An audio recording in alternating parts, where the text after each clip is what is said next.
Sir sir bus owner മതി sir. എത്തിയല്ലോ CM transport minister ഒക്കെ അകത്തുണ്ട്. കാര്യങ്ങളൊക്കെ ഞാൻ പറഞ്ഞു വെച്ചിട്ടുണ്ട്. ശരി സാർ, പേടിക്കണ്ട, നമുക്ക് നോക്കാം. അതെ ആദ്യം പുള്ളി ഒന്ന് സംസാരിക്കട്ടെ. വിളിക്കാം. സാർ 4-5 മാസമായിട്ട് ജീവനക്കാർക്ക് പെൻഷൻ കൊടുക്കാൻ പോലും പറ്റിയിട്ടില്ല. എത്ര നാളെന്ന് വെച്ചാൽ സാർ ഇത് ചുമന്നുകൊണ്ട് നടക്കുന്നത്? അല്ല രാകേഷേ, ഈ KSRTC പോലുള്ള പൊതുമേഖലാ സ്ഥാപനങ്ങൾ പെട്ടെന്ന് പ്രൈവറ്റൈസ് ചെയ്യാന്ന് പറയുമ്പോ എത്രയോ പൊതുമേഖലാ സ്ഥാപനങ്ങൾ വിറ്റ് കാശാക്കുന്നു. ഇതും വിൽക്കാമെന്നേ. പിന്നെ പ്രൈവറ്റൈസ് ചെയ്താൽ നമുക്ക് എല്ലാവർക്കും മെച്ചമാണ് സാർ. പിന്നെ ഇവരും മാക്സിമം സപ്പോർട്ട് ചെയ്യാന്ന് പറഞ്ഞിട്ടുണ്ട്. ഫണ്ട് എത്രയാന്ന് പറഞ്ഞാൽ മതി, ഇവർ അറേഞ്ച് ചെയ്യും. KSRTC പരമാവധി നഷ്ടത്തിൽ പോകണം, എങ്കിലേ കോടതിയും ജനങ്ങളും വിശ്വസിക്കൂ. അതൊക്കെ നമുക്ക് ശരിയാക്കാൻ വെക്കില്ലേ? കോടതി എന്താ പറയുന്നത് നോക്കട്ടെ, നമുക്ക് ചെയ്യാവുന്നതിന് മാക്സിമം ചെയ്യാം. എന്നാ പിന്നെ ശരി സാർ. ശരി സാർ.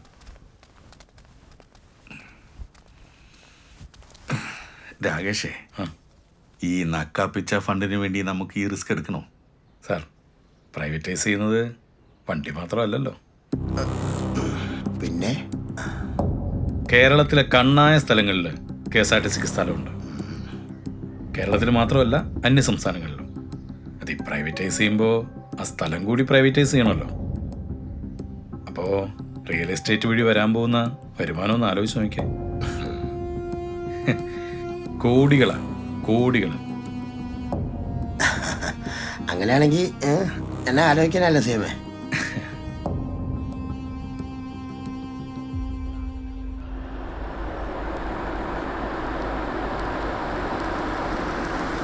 നമസ്കാരം.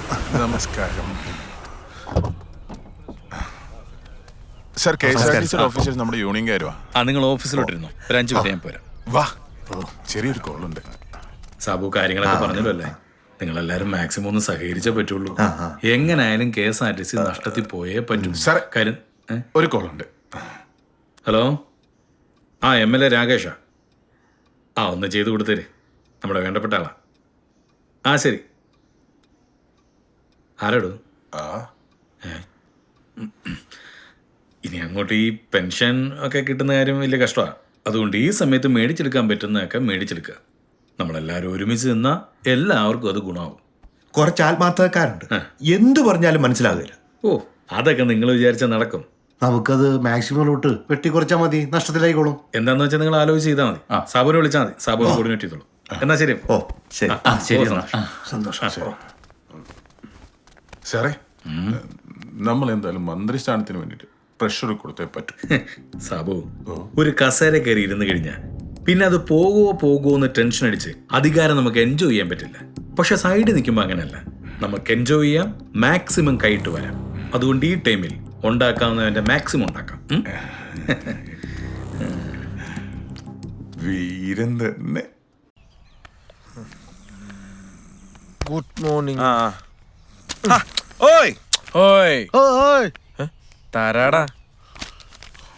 നീ അല്ല, നീ വായിച്ചോ? വിനു എങ്ങാൻ അതേ തൊട്ട മാസാമാസം കാശ് തരാത്തൊരു പത്രം വായിക്കണ്ട. അതെനിക്ക് പത്രം വാങ്ങിക്കണ നിർബന്ധമില്ലടാ.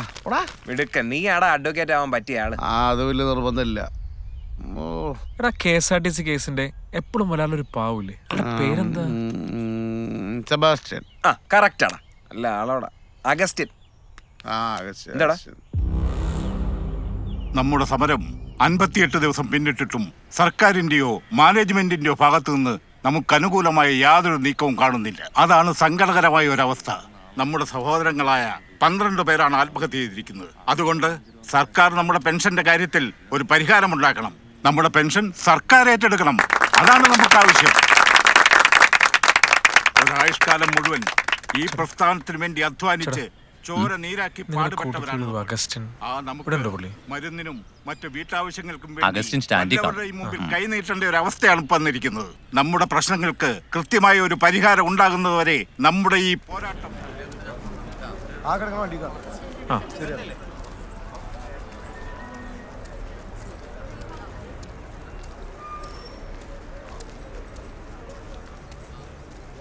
ചേട്ടാ, ഞാൻ കുറെ വിളിച്ചായിരുന്നു. ചേട്ടൻ ഓഫീസിൽ കുറെ വന്നായിരുന്നല്ലേ. ഞാനൊരു കേസിന്റെ കാര്യത്തിൽ തിരക്കിൽ ഓട്ടത്തിലായി പോയി. നമ്മുടെ കേസിനെ ഇപ്പോഴാണെങ്കിൽ ഒന്ന് മൂവ് ചെയ്ത് കഴിഞ്ഞാ. ചേട്ടാ ചേട്ടാ എന്തു പറ്റി? ചേട്ടാ, ആരെങ്കിലും ഒന്ന് വരണേ. ചേട്ടാ ചേട്ടാ അയ്യോ ചേട്ടാ ആരെങ്കിലും ഒന്ന് പറഞ്ഞേ ചേട്ടാ ചേട്ടാ ആരെങ്കിലും ഒന്ന് പറഞ്ഞേ ആരും ഒന്ന് ആംബുലൻസ് വിളിക്കൂ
സൂയിസൈഡ് ആണെന്ന് ഉറപ്പുണ്ടോ?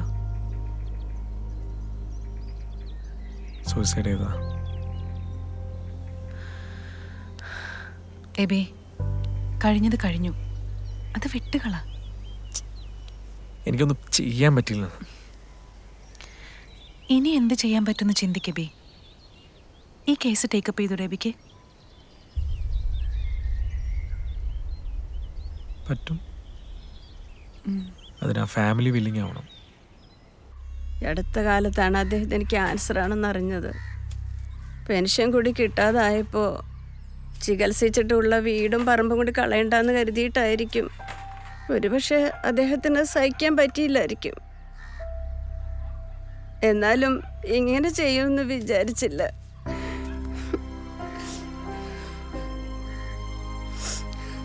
കോടതി വഴി നമുക്ക് എന്ത് ചെയ്യാൻ പറ്റുമെന്ന് നോക്കാം.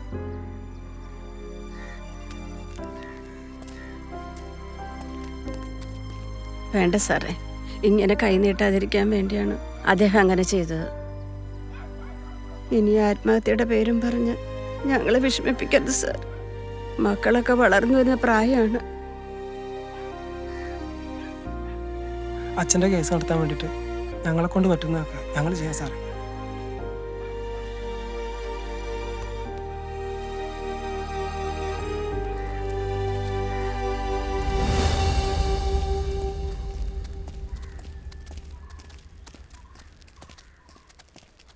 എബി സർ, നമ്മൾ വാങ്ങുന്ന ഫീസല്ല ഒരു കേസിന്റെ വില. അതിന് ചിലപ്പോൾ ഒരു ജീവന്റെ വിലയുണ്ടാവും. Sorry sir. ഞാനൊരു പക്ഷേ ഈ കേസ് ഇത്തിരി സീരിയസ് ആക്കി എടുത്തിരുന്നെങ്കിൽ ഇവർക്കിപ്പോൾ ഇങ്ങനെ സംഭവിക്കില്ലായിരുന്നു. എല്ലാവരും സ്വന്തം കാര്യം മാത്രമല്ലേ സീരിയസ് ആയിട്ട് എടുക്കത്തുള്ളൂ. സമയം വൈകിട്ടില്ല. ചിലപ്പോൾ മരിച്ച ശേഷമായിരിക്കും നീതി ലഭിക്കുക.